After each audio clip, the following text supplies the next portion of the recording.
So, story 2. Actually, you guys emailed me this. It's the Sea of Pink.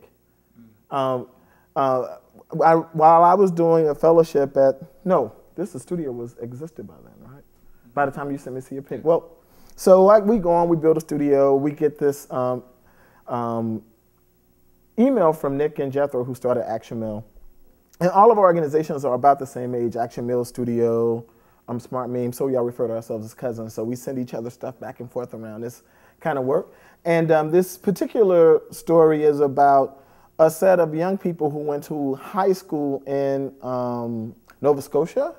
It's Nova Scotia. And one kid, a freshman, came to school, first day of school. You know, you're a freshman, you're feeling good. You put on your hot outfit. He put on his great jeans. He put on a little tight pink, flipped up collar shirt, and took himself right to school to have his first day of school. And a couple bullies, harassed the kid and gave him a hard time and told him, you look like a little queer kid because he had a little tight pink t-shirt, right? So some other seniors heard about this and said, we don't want that we don't want our school to be that kind of a place. We want people to feel like they have the space to be wherever it is they want to be in our school, and what can we do about it? So they bought 50 pink shirts. And they started, you know how young people got that Facebook, Twitter thing on lock. They started Facebooking, MySpacing, texting each other. Everybody wore pink. Well, anyhow, they bought 50 pink shirts. Before you knew it, the entire school had gotten a message by the next day, and so the whole school showed up in pink.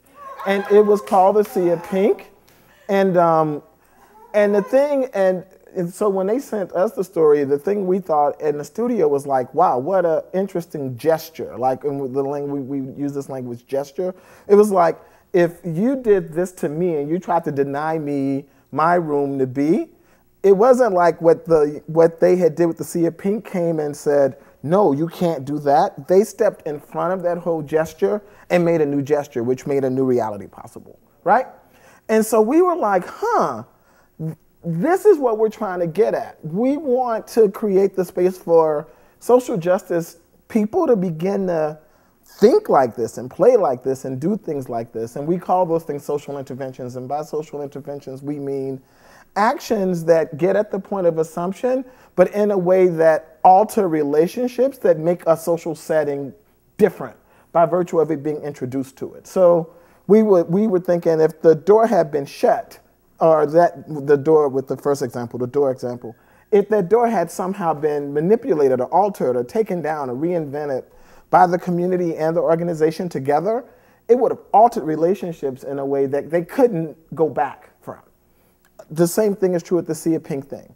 And so the Design Studio for Social Intervention exists to try to help us imagine and deploy actions that make it impossible for us to return to relationships that are oppressive, or to return to relationships that are,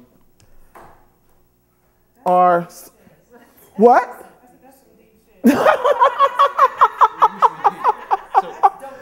And so, and it's deep, but remember they also, like, that school system has a pink day every day. Right. Every year. Like, right. The establishment said, this is the right thing to do, and figured that out from these, a couple seniors. And one of the things I think is so hot about the Sea of Pink story, and there are more stories to be told, is the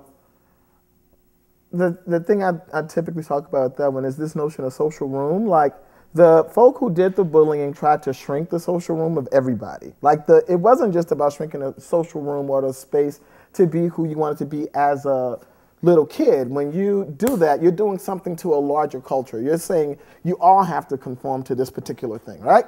And so by the entire school dressing in pink, what the entire school was saying to each other was, we can all be who we want to be. So it wasn't just a freer space for this young kid who loved it. It became a freer space for the teachers. It became a freer space for all involved. So, and I don't know if I'm going to need to do a presentation after this, but I will say 3 things that tend to stick out for me about what makes interventions tick. What are some things we need to pay attention to when we're trying to make these things called social interventions? And one is you have to pay attention to the gesture you're making.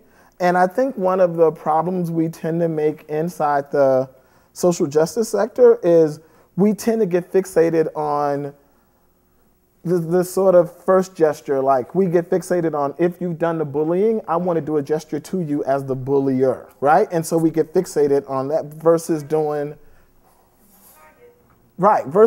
this thing, whatever this gesture is, that where you step out and you do something else that's so inviting that reality is overshadowed. That whatever happened there is just overshadowed by what you just did. And so I'm wondering, what gesture could we make that allowed climate justice to overshadow, say, the people it is we're trying to overshadow? And we all know who those people are.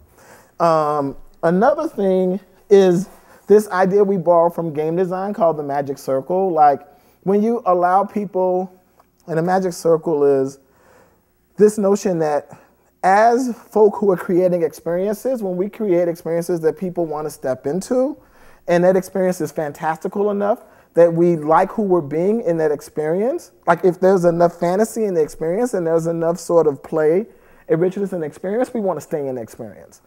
And quite often as activists, we tend to create logical experiences without fantasy, and we imagine that people will stay involved in the things that we're talking about by virtue of the fact that by virtue of logic, by virtue of rationale.